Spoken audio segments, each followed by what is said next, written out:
He left Lagos with nothing but ambition, and by the time he touched down in Malaysia, he was already planning his first $1 million scam.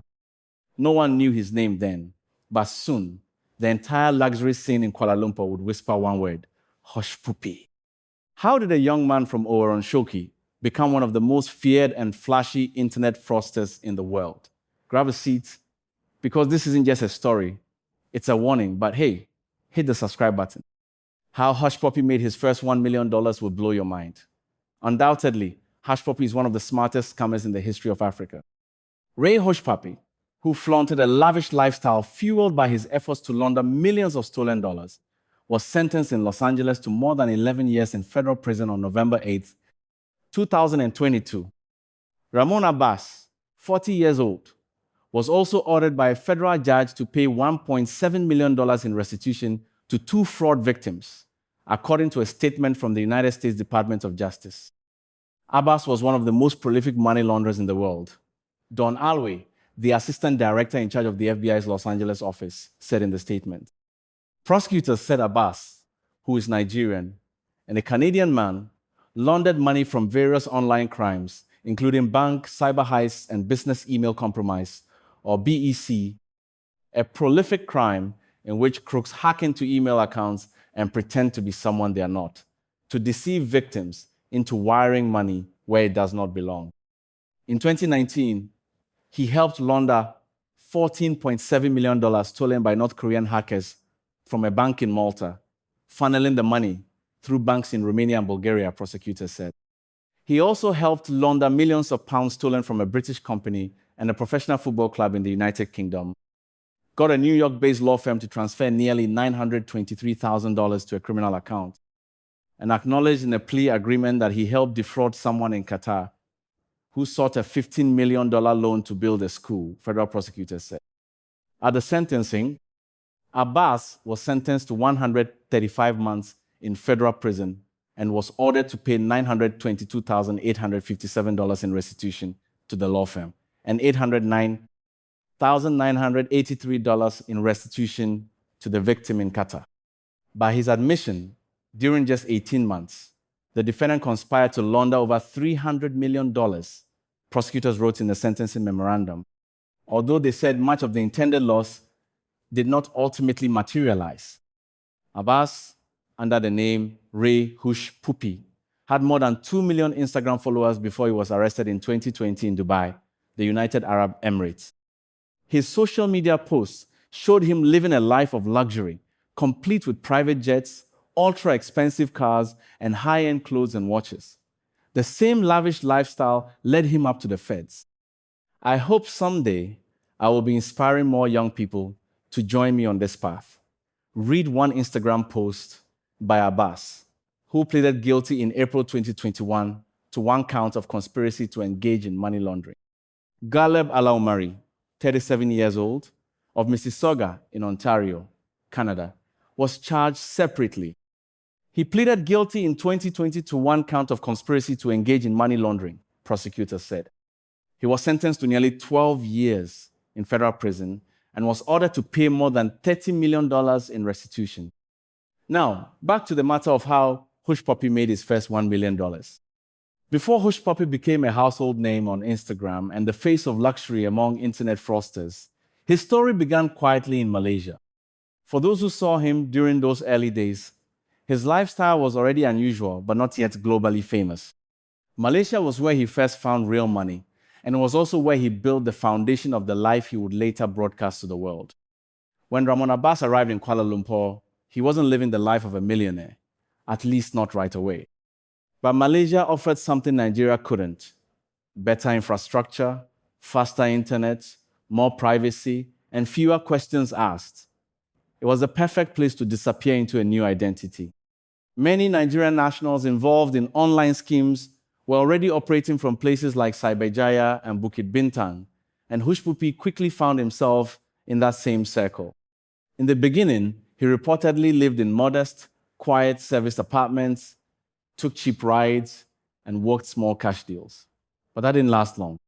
Once he made his first big score through business email compromise and other online scams, his life in Malaysia changed dramatically. He moved into high-end condos, often in upscale areas like Mont Kiara and Kuala Lumpur city center. These weren't just comfortable, they were flashy. Penthouses with skyline views, swimming pools, and smart home systems. He started dressing differently too. No more local streetwear. Everything became designer. Balenciaga, Gucci, Fendi. He wasn't just wearing these brands, he was collecting them like trophies. His day-to-day life in Malaysia was almost entirely built around image. He would wake up late, head to luxury cafes, eat imported food, and spend hours at upscale malls like Pavilion KL or The Gardens. Personal shopping became part of his routine. He dropped thousands of dollars in a single visit: watches, bags, sneakers, cologne, and pay in cash. The staff at these stores knew his face. Some even called him boss when he walked in. He didn't drive himself. Most days, he either hired luxury vehicles, Lamborghinis, Mercedes G-Wagons, BMW i8, or paid local drivers to take him around. Sometimes he rented cars just for photo shoots, parking them in front of luxury hotels or malls to take a few shots for Instagram. And although he didn't post often at this stage, those close to him say he was already practicing the persona that would later blow up online. Hushpuppy was careful. He didn't party with locals much. He rarely trusted outsiders. Most of the people around him were other Nigerians or West Africans who were also in the fraud business. They knew the risks, so everything was quiet, no wild house parties, no drawing attention. But inside those condos, deals were being made, scams were being planned, laptops were always on, VPNs were constantly running, and the money kept coming. Even his social life in Malaysia was curated. He kept a small circle, mostly guys who could help him move money, clean it, or open new channels for scams. There were women too, but rarely serious relationships. He preferred models or party girls, people who looked good beside him and didn't ask questions. His reputation among fellow scammers was growing fast. They called him a big boy, someone who had cracked the code and knew how to multiply money without getting caught. Still, it wasn't just about money. Hushpuppy was building a brand. He understood that wealth without presentation doesn't have power. So everything he did had a visual angle. He posed in hotel lobbies, wore color-coordinated outfits, showed off wristwatches beside luxury cars, even if those cars were rented for an hour. Slowly, his Instagram started to reflect the life he was living in private. But back then, it was still low-key. The full-blown online persona would come later in Dubai. In Malaysia, he was just warming up. What stood out most was how calculated he was. He rarely showed his face around local Nigerian communities unless it was necessary. He avoided getting too close to people who didn't have money. Even in online spaces, he was guarded. But if you were part of that fraud circle in Kuala Lumpur, you knew him, you heard the stories. You saw him at the mall or pulling up at a luxury spot with shopping bags in hand. He didn't flaunt it loudly, but the message was clear. He had arrived.